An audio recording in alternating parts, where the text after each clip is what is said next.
Hello students, welcome to our channel wisdom classes. तो आज हम करने जा रहे हैं वर्कशीट नंबर 15 क्लास 10th की, जिसमें हम दो वर्कशीट्स पढ़ेंगे, इंग्लिश की वर्कशीट और सोशल साइंस की वर्कशीट। हम सोशल साइंस की वर्कशीट में पढ़ेंगे पावर शेयरिंग और इंग्लिश की वर्कशीट में हम पढ़ेंगे ice and fire and ice के बारे में। तो पावर शेयरिंग के बारे में हमने देखा था कि बेल्जियम गवर्नमेंट ने एक ऐसा सिस्टम निकाल लिया था जिससे कि सभी लोग आराम से रह पाएँ। अब उस और श्रीलंका में मेडिटेरियन सीरीज़ लेकर आए थे मेजर सिंघाला कम्युनिटी। उन्होंने सोचा था कि हम गवर्नमेंट पे रूल करेंगे और इस वजह से फीलिंग ऑफ एलियनेशन आ गई थी तमिल के अंदर और वो सब सिविल वॉर की तरफ ये सब चीज़ें लेके चली गई थी। तो बेल्जियम में कॉन्स्टिट्यूशन अमेंड हुआ था जिससे कि सब लोग एक साथ एक ही कंट्री में रह सकें। और श्रीलंका में क्या हुआ था, मेजोरिटरिज्म मेजर्स लेकर आए थे जिससे क्या हुआ, एलियनेशन की फीलिंग आई थी तमिल्स में और ये केस में लेके सिविल वॉर की तरफ ले गया। तो इस वजह से हमने देखा कि पावर शेयरिंग बहुत ही इंपॉर्टेंट है। क्यों बेल्जियम में पावर शेयरिंग हुई थी? बेल्जियम में क्या पावर शेयरिंग हुई थी, इस वजह से हम कह सकते हैं कि वहाँ पर इस वजह से सब सही कुछ आराम से काम करा। तो इसलिए हम कहते हैं कि पावर शेयरिंग डिज़ायरेबल है। तो पावर शेयरिंग डिज़ायरेबल क्यों है, हम इसके अब चार रीजंस पढ़ लेते हैं। वो क्या करता है, रिड्यूस कर देता है पॉसिबिलिटी को कॉन्फ्लिक्ट होने की। क्यों हमने देखा, मान लो एक कंट्री है, ये येलो पोर्शन एक पूरी कंट्री है, इसके अंदर हम ग्रीन एरिया में कोई लोग रहते हैं और एक ये डार्क ग्रीन एरिया में डिफरेंट कम्युनिटीज़ रहती हैं और जो बचा हुआ पार्ट है वहाँ पे कोई अलग कम्युनिटी रहती है। तो ये हो सकता है अगर ग्रीन एरिया वाला राजा बनता है तो वो सिर्फ सोचेगी, वो कहेगी सिर्फ मैं ग्रीन एरिया को फ़ायदा दूंगा। तो वो हो सकता है कह दे कि जो भी ग्रीन एरिया में रहेगा उसे टैक्स नहीं देना पड़ेगा और इनसे डबल टैक्स लिया जाएगा। जो डार्क ग्रीन एरिया में रहता है तो उनसे क्या डबल टैक्स लिया जाएगा, उनका टैक्स बढ़ गया इस तरह। और हो सकता है कि उनके बारे में ये सोचे ही ना, ब्लू वालों के बारे में, कि वो कहे कि सिर्फ ग्रीन वाले को पानी सस्ते दामों में मिलेगा, डार्क ग्रीन वाले जो एरिया में रहते हैं उन्हें कम पानी मिलेगा। तो ये सब हो सकता है, ये सब पॉसिबिलिटीज़ हैं। क्यों? क्योंकि वो उस एरिया से राजा बना है तो वो हो सकता है सिर्फ मैं सोचे कि मैं इन एरिया को ही फ़ायदा दूँ। और आगे क्या हो सकता है, ये स्टेबिलिटी प्रोवाइड करता है पॉलिटिकल सिस्टम को। हमने देखा कि बेल्जियम में ये सिस्टम अभी तक वर्क कर रहा है और ये क्या स्पिरिट भी है डेमोक्रेसी की। क्यों? हमने देखा कि डेमोक्रेसी में यही तो होता है कि सबका इक्वल रिप्रेजेंटेशन हो। क्यों? हमने जैसे ऊपर देखा था, जो कंट्री वाला एग्जाम्पल मैंने आपको दिया था, तो हो सकता है कि उसमें फिर तो डार्क ग्रीन एरिया में जो लोग रह रहे थे उनका तो फिर रिप्रेजेंटेशन हुआ ही नहीं। क्यों? सिर्फ डार्क जो लाइट ग्रीन एरिया में रह रहे हैं सिर्फ उनका ही अपना फ़ायदा हो रहा है। तो ये इक्वल रिप्रेजेंटेशन नहीं हो रहा है और ये क्या प्रोवाइड करता है लेजिटिमेसी गवर्नमेंट को भी। और आगे पढ़ते हैं हम इसके बारे में। अब फॉर्म्स क्या है पावर शेयरिंग की? फॉर्म्स क्या है? वर्टिकल डिस्ट्रीब्यूशन है एक तो फॉर्म, हॉरिजॉन्टल डिस्ट्रीब्यूशन है और क्या कम्युनिटी गवर्नमेंट भी बनाई जा सकती है। और पावर शेयरिंग क्या पॉलिटिकल पार्टीज़ के बीच में भी हो सकती है। क्यों? हमने देखा कॉलिएशन गवर्नमेंट भी होता है तो वो भी एक पावर शेयरिंग की फॉर्म है। और ये भी देखा है कि हमने अपोजिशन पार्टी बैठती है पार्लियामेंट के अंदर अलग, तो वो क्या है कि कोई भी जो रूलिंग पार्टी है अगर वो कोई रूल लेकर आ रही है तो अपोजिशन पार्टी उसे अपोज करती है ताकि वो रूल ना है, या फिर कोई उसके बारे में बैड इम्पैक्ट दिखाती है उस लॉ का, तो जिससे जो भी रूल लगता है वो बहुत ही अच्छी तरीके से इम्प्लीमेंट होता है जिससे किसी का नुकसान ना हो। वर्टिकल डिस्ट्रीब्यूशन में क्या हो गया हमारे, जैसे सेंट्रल गवर्नमेंट के पास क्या है, सबसे ज़्यादा पावर है किसके पास, सेंट्रल गवर्नमेंट के पास। और स्टेट गवर्नमेंट के पास उससे कम है और लोकल बॉडीज़ पे और भी कम है, जैसे जो डिस्ट्रिक्ट गवर्नमेंट हो गई हमारे एमसीडी डीएमसी, सेंट्रल गवर्नमेंट जैसे बीजेपी हो गई, स्टेट गवर्नमेंट हमारी आप हो गई दिल्ली के अंदर। तो सब जगह अलग अलग ऐसा हो सकता है। हॉरिजॉन्टल में क्या हो जाता है कि जैसे लेजिस्लेटिव है, आपको एक तरीके से बताता हूँ मैं, लेजिस्लेटिव है, एग्जीक्यूटिव और जुडिशरी, इन तीनों पे क्या है, पावर्स तो इक्वल है। कैसी पावर्स हैं? पावर तो इक्वल है, लेकिन इन ये तीनों के जो ये हैं तो फॉर्म्स, लेकिन ये कैसे डिफरेंट वेज में एक्सरसाइज करते हैं पावर को। क्या है, मान लो लेजिस्लेटिव के पास क्या पावर है कि वो लॉस को तैयार करेगा, एग्जीक्यूटिव के पास पावर ये है कि वो उनको एग्जीक्यूट करेगा, और जुडिशरी के पास पावर ये है कि वो इसको देखेगा कि सब लोग ढंग से वो लॉस को यूज़ कर रहे हैं, कोई किसी का नुकसान तो नहीं हो रहा है। तो ये उसको वो देखेगा इस बारे में। तो इस तरीके है कि पावर बैलेंस भी रहेगी और ढंग से यूज़ भी हो पाएगा। और अब आगे देखते हैं हम, अब इसके क्वेश्चन आंसर्स आ जाते हैं कि इंपॉर्टेंस बतानी है हमें पावर शेयरिंग की, वर्टिकल डिवीजन ऑफ पावर को एक्सप्लेन करना है, हॉरिजॉन्टल डिवीजन ऑफ पावर को एक्सप्लेन करना है, और हमें different forms of power sharing को बताना है इंडिया के अंदर। तो अब आगे देखते हैं हम, आंसर की पे चलते हैं सीधे इनके आंसर्स को देखने के लिए। ये क्या दे रखा है कि मेंशन बताने जो इंपॉर्टेंस में, एक तो पॉसिबिलिटी कम कर देता है, स्टेबिलिटी प्रोवाइड करता है, स्पिरिट है डेमोक्रेसी की, और लेजिटिमेसी प्रोवाइड करता है, जैसे हमने ऊपर देखा था। तो अब आगे देखते हैं कि वर्टिकल डिवीजन जो मैंने आपको बताया था कि जैसे एक सेंट्रल गवर्नमेंट हो गई, एक स्टेट गवर्नमेंट हो गई और एक हो गई लोकल गवर्नमेंट। अगर आपको देखने में कोई प्रॉब्लम हो रही तो मैं इसकी जो PDF है वो डिस्क्रिप्शन बॉक्स में आपको मिल जाएगी, आप वहाँ से आराम से देख सकते हैं और अपनी वर्कशीट कंप्लीट कर सकते हैं। पावर जब डिफरेंट लेवल्स पे शेयर होती है, जैसे एक हो गया स्टेट गवर्नमेंट, एक हो गई सेंट्रल गवर्नमेंट, एक हो गई लोकल बॉडी।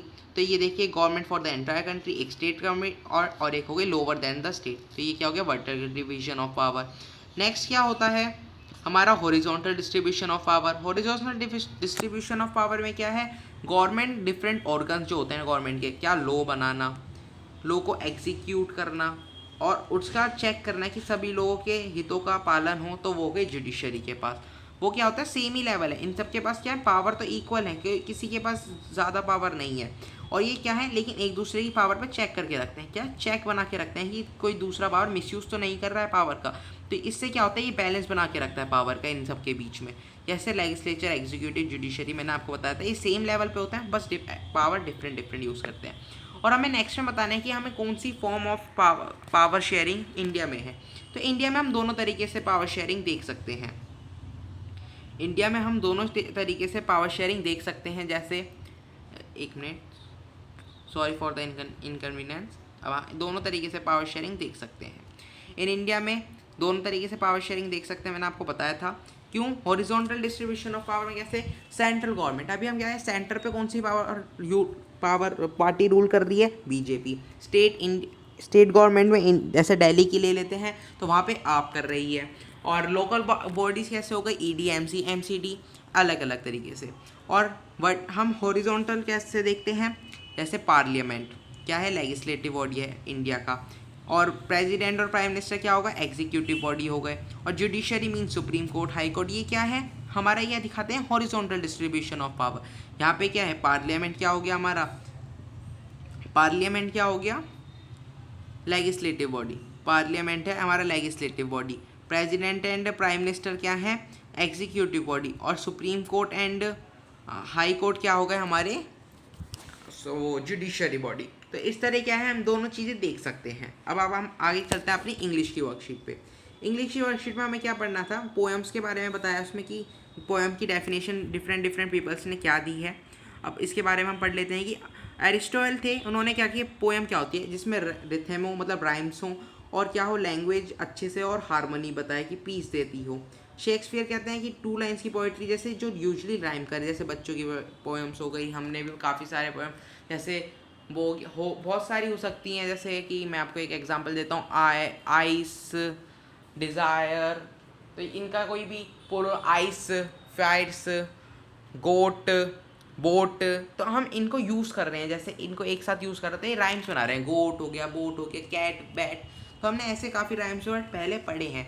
तो अगर किसी पोएम में जैसे लास्ट में हम देखते हैं किसी में AT लग रहा है, उसके लास्ट में अगली वाली लाइन में AT लग रहा है, या हो सकता है एक लाइन की गैप वाले में AT लग रहा हो, तो ये क्या है, एक राइमिंग स्कीम हो गई। राइमिंग स्कीम आप पेपरों में बनानी भी आती है आपको, मे भी हो सकता है आप सबने पढ़ी भी हो, आप 10th में आपको ये मे भी पता होगा। और जैसे डिफरेंट किए इन्होंने हमें वो दे रखी है, जैसे कीट्स ने कहा था ये सेंशुअल इमेजिनरी है। ये क्या हमारी जो इमेजिनरी होते हैं हमारे माइंड में, जैसे हमने 9th में एक इमेज पढ़ी थी, एक मुझे पोएम याद है वो, कि जैसे कि वो कह रहा था कि मैं फिलोसफेयर में बैठा हूँ, अलग एरिया में बैठा हूँ जहाँ पे मेरे सामने बी हो और शोर कर रही हो वो, और एक साइड में छोटी सी नदी हो जिसके झरने लहरों की आवाज़ मुझे आ रही हो, तो ये जिससे मुझे बहुत शांति। तो ये क्या था, उसका सब इमेजिनेशन था। और T.S. एलियट क्या कहते हैं, ये होते हैं हमारी इमोशंस के बारे में। जैसे हमने 9th में ही एक मुझे याद है हमने पढ़ी थी, वो एक रॉबर्ट फ्रॉस्ट की थी, या मुझे याद नहीं है विलियम शेक्सपियर की थी। उसमें क्या कहते हैं कि वो उनकी जो प्रेमिका थी जिससे वो लव करते थे वो मर जाती हैं, तो फिर वो उनके ऊपर भी एक छोटी सी पोएम थी, वो अपने इमोशंस को बताते हैं कि वो कितने दुखी थे, लेकिन वो खुश भी थे कि अब वो अमर हो गई हैं, वो इस धरती में मिल गई हैं। और एक क्या था, इंसाइक्लोपीडिया ब्रिटानिका के बारे में से क्या कहते हैं वो, कि पोइट्री क्या है, एक लिटरेचर है, लिखने का तरीका है जो क्या करता है, एक स्ट्रेट इमेजिनेशन और इमोशंस का मिक्सचर है। और ये क्या है, चूज़ करता है हमें लैंग्वेज को एक इस तरह अरेंज करना होता है जिससे राइम मिल जाए और सब नर्सरी पोएम जैसे सिंपल हो और हमें अच्छी लगे। तो ये हमें डिफरेंट डिफरेंट डेफिनेशन दे रखी हैं। तो ये आप सब डेफिनेशन आप अपने पोएम्स के साथ मैच कर सकते हैं। तो अब हम देखते हैं फायर एंड आइस। ये रॉबर्ट फ्रॉस्ट के द्वारा है, हमारे 10th क्लास की बुक में पहले चैप्टर के नेक्स्ट पेज है fire and ice. Fire and ice के बारे में क्या है, सम से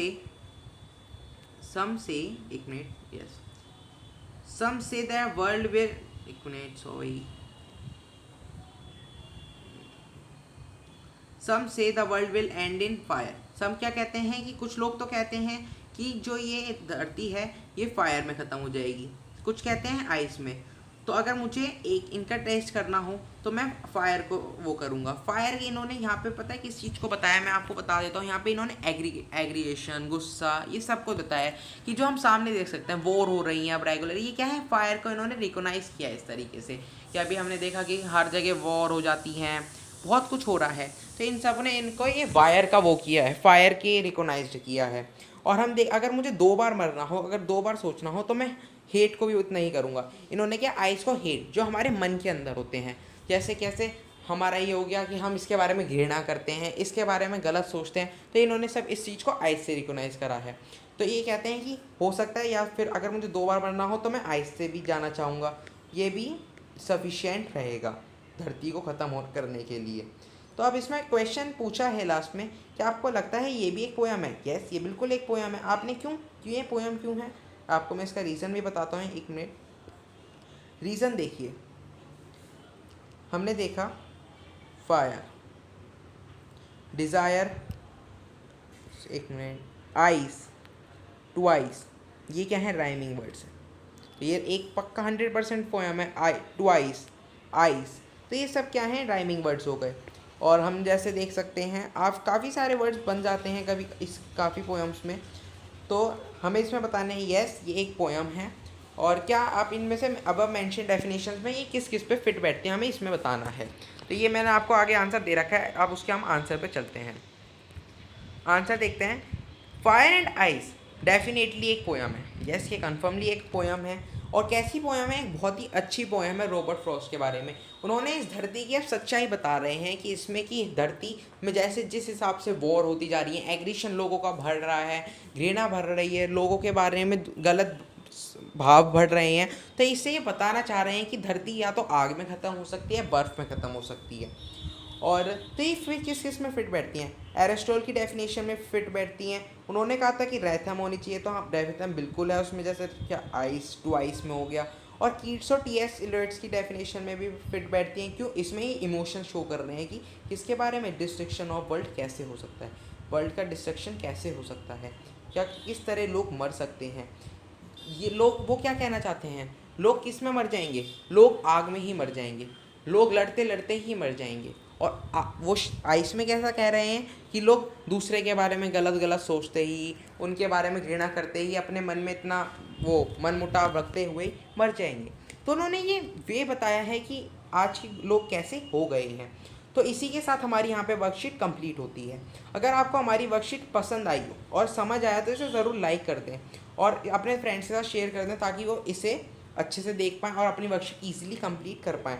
और अगर आपने अब तक हमारे चैनल को सब्सक्राइब नहीं करा है तो सब्सक्राइब ज़रूर कर दें, और कोई भी दिक्कत आए तो कमेंट बॉक्स में करके ज़रूर बताएं, मैं आपका उसका आंसर जल्दी से जल्द दूंगा। और डिस्क्रिप्शन बॉक्स में आपको इसकी PDF मिल जाएगी, तो कोई भी दिक्कत हो तो आप इसे देख लें, और PDF से भी आप आंसर देख सकते हैं ताकि आपकी हेल्प हो सके। तो ठीक है, bye all of you guys. तो आप विजडम क्लासेस से देखते रहिए और आपको ये वर्कशीट रेगुलर मिलेंगे, इसलिए सब्सक्राइब करना ना भूलें। Okay, bye guys.